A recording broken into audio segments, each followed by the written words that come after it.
आज बिहान काग तिहार हेमपञ्चको पहिलो दिन विशेष आज काग सम्मेलन गर्नुको उद्देश्य पनि एउटा छ कि अब पुराना हाम्रा नेताजीहरूलाई चाहिँ घरमा आनन्दसँग बसेर चाहिँ नयाँ हाम्रो पुस्तालाई चाहिँ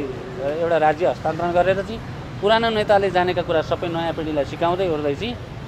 हाम्रो चाहिँ अहिले चाहिँ हामी नेपाल बनाउने अभियानमा चाहिँ सबै युवाहरूलाई युवा युवतीहरूलाई चाहिँ अगाडि सार्नको लागि पनि आज विशेष दूतको रूपमा कागलाई चाहिँ आज काग तिहारकै दिन चाहिँ हाम्रो जुन नेताजीहरूलाई चाहिँ घरमा बस्ने बुढा हुनुभएका जति हुनुहुन्छ 50 वर्षभन्दा माथिका सबै प्रायः जसो अरूले चाहिँ राम्रोसँग चाहिँ नेपाललाई चाहिँ सुख शान्ति समृद्धि बनाउनको लागि चाहिँ विशेष आज काग तिहारको दिन अवसर बनाएर पनि त्यो मैले काग तिहार आयोजना गरे हो।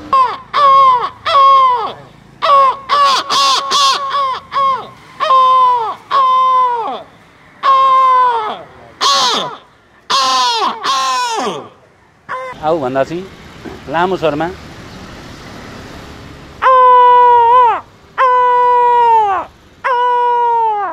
अब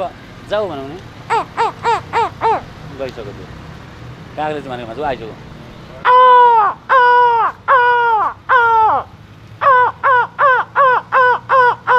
रमेश दुलालजीलाई यो 22औं काग सम्मेलन सँगसँगै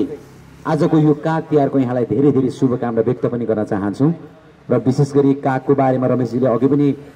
सबै कुरा यहाँलाई अवगत गराइसक्नु भएको छ र अत्याधिक मात्रामा कागहरू आएर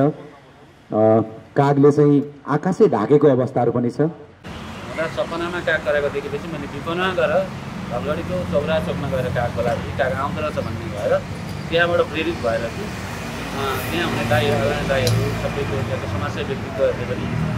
भाइको कोला राम्रो छ भन्दा भन्दै त्यहाँबाट मैले चाहिँ सपनामा देखेको भरमा चाहिँ काग गराएको।